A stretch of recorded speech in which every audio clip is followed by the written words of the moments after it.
Now, I've got a lot that I want to say about The Sound of Freedom, and I actually have already created a title for this video, but I realized that I can't let too much of my emotion take over, because I think that title would ultimately end up getting this video taken down, if not suppressed, or potentially my channel deleted. So I'll hold back on that title, and I'll use that title for the full breakdown that we will ultimately upload to Patreon, where we are not suppressed and restricted and limited on what we can say, as well as what we can show, and the discussions that we can have there with the people who really want to have these discussions, and not the fake actors, hired actors in costume, pretending all over social media, all over mainstream media. And my biggest problem is, and this is all after watching Stephen Gardner and his video interview with one of the producers from The Sound of Freedom, Eduardo. Starts with a V. Eduardo's got a last name that I don't want to mispronounce, and apparently most of the crew is Hispanic. But Steven put up his video interview, which I think he too is not getting the reach it deserves, but for good reason. But there's a lot of things we need to talk about. I'm not gonna react or break down his interview, but his interview did make me want to share my own thoughts and opinions, and I'm sure yours too. Eduardo Veresteguy? Something like along those lines. We're not mispronouncing it intentionally. Not intentionally. It's hard to pronounce. But I do want to talk about the good. The good being this movie actually came out. The movie was actually released. It actually happened. Listening to the story and how 8 years ago this idea got started, and then along the way almost didn't happen. Opposition after opposition. And also Angel Studios that ultimately made that happen in the end. But not just that. Also the crowdfunding resource and initiative that they've put together so that people can see this movie without, if they really can't afford to go watch a movie, because let's just say a movie costs you, if you're going to watch this movie with a family of 4, you're going to be spending like $50-$60 to go watch this movie, probably. So, well, plus mentioned in the interview, which is a good point, is that a lot of times the same children that are targets of these things are in, a lot of times, the way he said it, lower income families. So those are the people they really want to be able to see this movie, and the fact is they are in lower income, makes it harder. So they've tried to make a way so that the ones who are probably most susceptible to something like this happening are able to see it, so they know what to look for and can make sure it doesn't happen to them. The ones who need the most help and information and education are the ones least likely to be able to get it. Yes, generally how it works. How ironic. Yeah.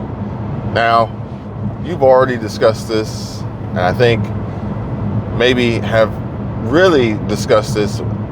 If we were going to break this down in percentages, you've barely covered 1% so far in your video. Agreed. But I will say that the nonsense will not be tolerated here. And anyone who thinks that this is some sort of government push to force this implanting of chips into children, that is the most ridiculous thing I've ever heard of. I mean, I've heard some really dumb things. But to think that this is all about getting everyone on board with the government putting chips in your kids like your pets, which the chips don't track your pets. They're only for identification if scanned. Yes. That's all we're going to say about that. Okay. Now, you got some information there that I asked you to look up. And let's just go with Let's just go with the unfortunate hard truth of the numbers for what human trafficking, what that business really looks like. Because unfortunately, it is a business. This isn't just a problem. It is a business. A legitimate business. You know what? No, never mind. So, the state of California Department of Justice actually put out this number on their government website. Human trafficking is among the world's fastest growing criminal enterprises and is estimated to be a $150 billion, that's with a B, $150 billion a year global industry. It is a form of modern day slavery that profits from the exploitation of our most vulnerable populations. So, this early in the video, if we've made it this far, I will ask that you share this video and you help push this out even further, because with some of the choice words and keywords and terminology that's going to be used to describe and discuss these things, I'm pretty sure that this video is not going to go very far on its own. Same. Especially when you look at Stevens and see its views versus what it should be at. Exactly. That gives you an indication that this is something they don't want talked about that often. It's funny because the way that this movie has ultimately come to fruition was literally the same way. Everyone in control, everyone in charge, everyone with the money, everyone behind everything that you see happen, and this includes Disney, this includes Fox, this includes investors, this includes government, politicians, lawmakers, globally, they all said no. They all said no, this is not what we want. This is not what they need. And it's not because they don't want to bring attention to the issue at hand. It's because they don't want to lose the money that comes with the issue at hand. Yeah, there's two parts to that. The money and the inherent risk and dangers associated with this, which pushed a lot of actors, investors, and movie houses, and Netflix, and Hulu, Amazon out, saying, I don't want to touch that. Yeah. I don't want to touch that. That's got bad juju. But what's interesting is they'll touch the movies where something about eat the bones, whatever that movie was, where it's about people literally eating people, and they'll touch the movies where it's about massive killing sprees, and they'll touch the movies that are clearly sadistic and satanic, but they won't touch the movie that has anything to do with saving children. Well, you got to think. Here's what Eduardo, right? Yes. This is what he said, and I'm paraphrasing, is that this is a movement. There's a cause behind this, and it's not just you make a movie, you pose for the red carpet, and you move on. And that's what those movies are. But people forget this is based off of a true story. The true story is what this movie is. It's not something that somebody sat around in a room and decided to write up and make up. It is based off a true story. It's based off true people who have gone missing and true people who went to find this missing child. But one of the main reasons behind why this movie is even out today is because it's trying to solve the problem. It's not trying to break box office records. It's trying to bring awareness. Yeah. And the same people who said nobody wants this are the same people who obviously have their hand in this. But then when there are screenings for the audience, you and I, the people, everyone's standing up, standing ovation, round of applause, begging for more, which is typical. We know what we want. We know what we need, but we're not necessarily. We are collectively the minority. But somehow, good triumphed over evil, and this movie happened. Yeah. It was completed and it was released, and it is performing exceptionally well considering what it's up against on July 4th weekend. Yeah. You had Harrison Ford in Indiana Jones. You have Tom Cruise in Mission Impossible Dead Reckoning. You even have what's her face? Margot Robbie and Ryan Gosling and Barbie. Don't forget Will Ferrell.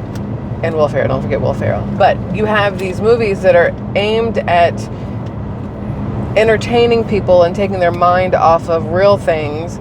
So I really want to see Oppenheimer, and I think that is more than entertainment. Well, same thing with Mission Impossible Dead Reckoning. Oppenheimer literally is like a prequel to what we are about to enter into. So is Mission Impossible in my mind. Now, I think, is it Christopher Nolan behind Oppenheimer? I believe so. Now, and Tom Cruise behind Mission Impossible. Mission Impossible does definitely open your eyes. Mm-hmm. Yeah, hopefully it does.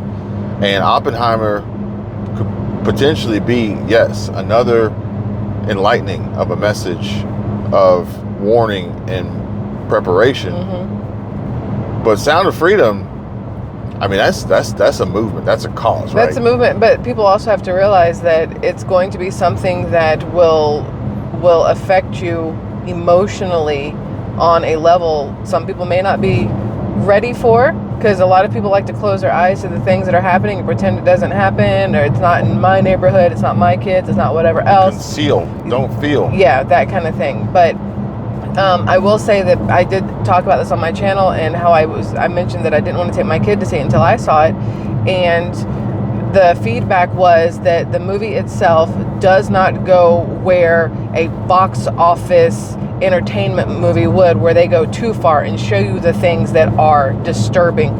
It stops before it gets to any. It gives you the idea of exactly what is happening without showing it. Whereas a lot of people in the entertainment industry, they have no problem showing you certain things, which is disturbing in itself. But this movie is PG-13 for a reason. It's not rated R. There's no nudity. There's no scenes of anything. So it is something that you could safely take somebody to that happens to be 13, 16, whatever else. I just wanted to put that out there because I was worried about something like that. Which then would have changed the entire movie, in my opinion. With that being said, yeah, for sure. But we've seen this happen before. I've seen this happen with other movies that start off like this, mm-hmm. and then they get a push, and then the sequels are over funded. Yeah. And things get out of hand. I don't think they lose sight. Sequel to this, they because lose anything that comes subsequently after, they lose sight of the true focus. The reason for it. But I do think that there's an inherent risk. Can you pull up the first tab from IMDb that mm-hmm. has the names of everybody involved? Uh-huh. And we have Eduardo that we spoke about, but then the producers, you mean? Pretty much the top down. Who you got? So the producers, you've got Lucas Benkin. I don't know who he is. Camilo Buendia, John Paul De Joria. The directors, the actors, actresses. Who? John Paul De Joria. He looks really familiar. Like he's an actor, not just a producer. Patricio Slim. These are all producers. Jaime Hernandez, Paul Hutchinson, Carlos Martinez, Andrew McCubbins, Warren Ostergaard, and then Leo Severino, Renee Tabb. You have a woman in there. Christopher Tuffin. I've heard that name before. Eduardo that we've talked about here. And then Sean Wolfington. Those are all of your producers. There's a lot of producers behind this to get it going. And then you've got, and it was directed by, this is the big one, it was directed by Alejandro Monteverde. Don't know what else he has directed. It does not say there, but this is a movie. It is a movie, he said, produced and written and made by Mexico, right? Because he said Mexico is where a lot of this stuff happens, but the U.S. is the ones buying. And then you got basically Jim Caviezel, who stepped up. Yeah, so they said, Eduardo was saying they reached out to a lot of different actors and actresses, and their agents were like, oh, sorry, they're booked or whatever. They're booked for the next 20,000 years, basically. So you have Jim Caviezel in there, you have Bill Camp, and one of the children played by Crystal Aparicio. You have Javier Godino, Lucas Avilla, Jessica Barado Perryman, Manny Perez, and then Eduardo's in the movie itself. Samuel Livingston, Gustavo Sanchez, Jose Zuniga. I know him. He's been in a lot of stuff. Carlos Gutierrez, Hector Lucimi. You'll notice that most of these are going to be Spanish names because, again, a lot of these things happen in different countries. These folks I actually worry about by sticking their neck out. To be part of it? Yeah. Yeah, same. However, maybe we see... Mira Sorvino. Maybe we see the opposite reaction, right? There's bigger names in here than I realized. Maybe we see the opposite reaction. Uh-huh. So the initial thought is, I don't want to be a part of this. This is too dangerous. I don't want my name in. I don't want them coming after me or my kids, which is, always jacked up. Yeah. But it happened anyway. It got out. The response was not what we expected. Let's leverage this for our own personal benefit again. So, maybe you could see that happening, because it's like, all right, now we got damage control. We can't make people unsee this, and obviously, if anything were to happen to anybody involved, it would be pretty obvious. So let's just use this to our advantage, and let's start pushing this even more. Let's make a huge initiative. We're going to add this to company corporate policies, and we're going to have legislation. We're going to do all these things. We're going to include this in the ESG scores and everything. Let's get behind it, since we couldn't stop it. So let's use it for our benefit to make money. Maybe. The biggest problem is, or one, there's so many problems, is how many billions of dollars annually this business, this industry is. And that's the driving force.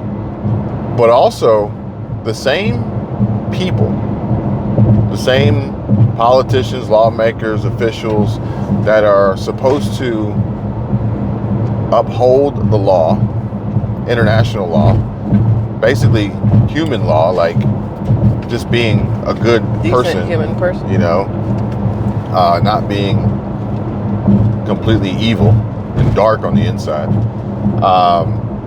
The same people are supposed to uphold the law and also are in charge of creating the laws. What happens when they're the ones breaking the laws? I mean, you can look and see not much. No. Not what happens to them. What happens to everyone else? The only way that this multi-hundred-billion-dollar industry exists is because the people who are supposed to uphold and create the law are breaking the law. No, I understand. Then we get into the discussion of the law and this border crisis, which will never ever be solved because it's too profitable. Yes.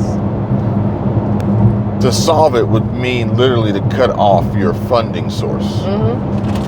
This supply and demand issue is smoke and mirrors, because there's a side supporting the supply with their demand. And then the other side is supporting the demand by continuating the supply. You've seen it. You know the strange activities that happen on these vacations to other countries, and they're like, look, do not leave the gates of this domesticated, resort. Well, do not do it. Even then, you still have to be careful. There's True. still things that happen inside there because you think you're safe, so you let your guard down, and the next thing you know, either you don't wake up in your room, or you wake up in your room and have no clue how you got there, and something's missing, or something's like missing organ. out of your body. An organ. Or one of the people you came with is missing. Now, last but not least, and again, this is just a quick video after having watched Steven's video. I do want to say that when we get a chance, go ahead and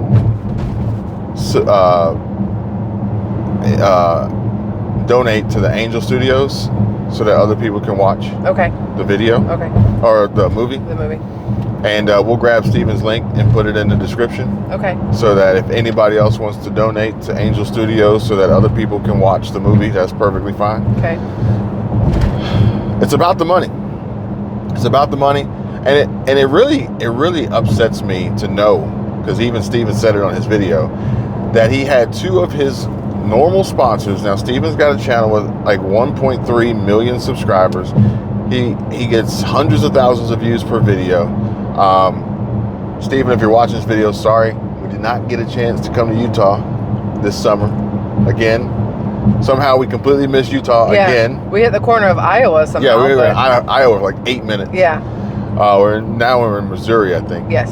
And he said that his normal sponsors would not sponsor his videos because he was supporting the Sound of Freedom.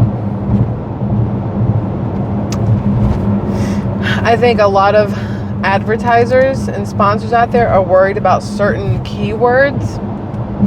And why are people worried about being associated and a part of something that is good? Because because you have to think about it. You have the thought, most people aren't going to think good and human trafficking in the same sentence. So it always is going to have this negative connotation, even if you are trying to do something good about it. So what about companies that want to get involved in the war on drugs and get fentanyl off the streets? And they don't want to, though. Yeah, but they will put their name with it. Yeah. Even though it's bad. Because fentanyl doesn't have the R word attached to it with children and the P word. So we're just going to pretend like it's not happening? We're just going to pretend like it's not happening? That's what media and advertisers and those with the money do. So, again, brief, quick summary, synopsis of Steven's video interview with the producer, Eduardo. The last name escapes me. Starts with a V. But pull up that last link I asked you to check for me. Because this video was actually going to be titled Worse Than Blank. I was going to title it Worse Than Blank. Worse than... Can I say it? No. Oh. Worse than...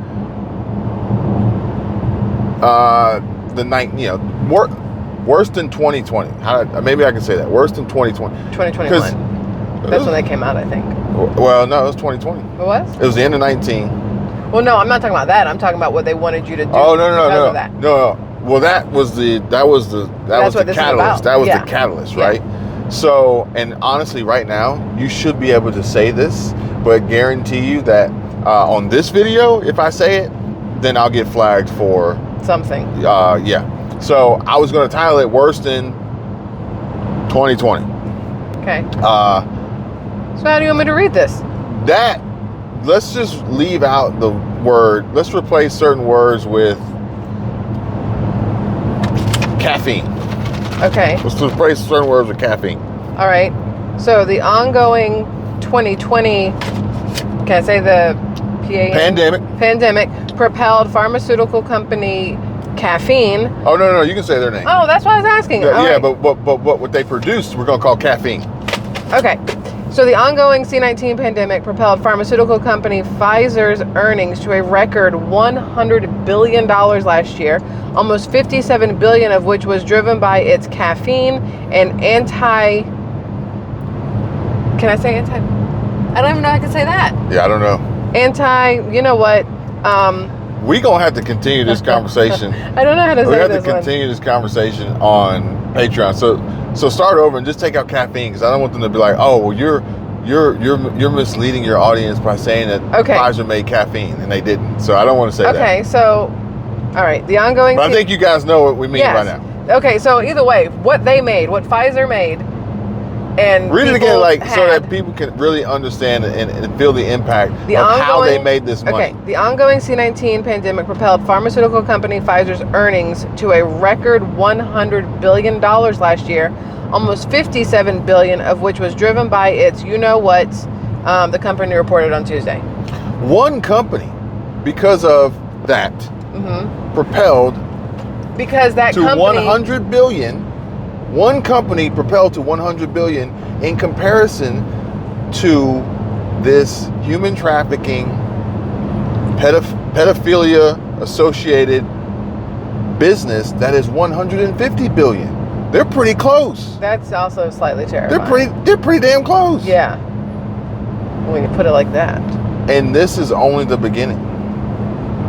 And, I don't think it has anything to do with the movie itself as far as why there's opposition. You know why I think there's opposition? Why? You want to take a guess? Why there's opposition? Because they don't like bringing certain things to the forefront and taking, the attention off of other stuff. I think today, now granted, I think between now and 8 years ago, the opposition was exactly what you just described. Mm-hmm. But I think today, since all of that was, they managed to overcome all of that. I think today the biggest problem is that now they have egg on their face. Yeah. They look bad. Yeah. They have literally been caught with their hand in the cookie jar and have some proof that they wanted to stop this from being exposed. Mm-hmm. And that's why, is Jason Aldean's Try That in a Small Town song really racist? No. It's a distraction from this movie and what's happening. From something else. Yeah. From the big picture, they pulled the curtain back a little bit and you can see who's back there. They're like, oh snap. They saw us. Yeah. It's a distraction. And this too is that. And I'll be willing to bet within the next 2 weeks, we're going to have another one. We're going to have another big Another one. distraction?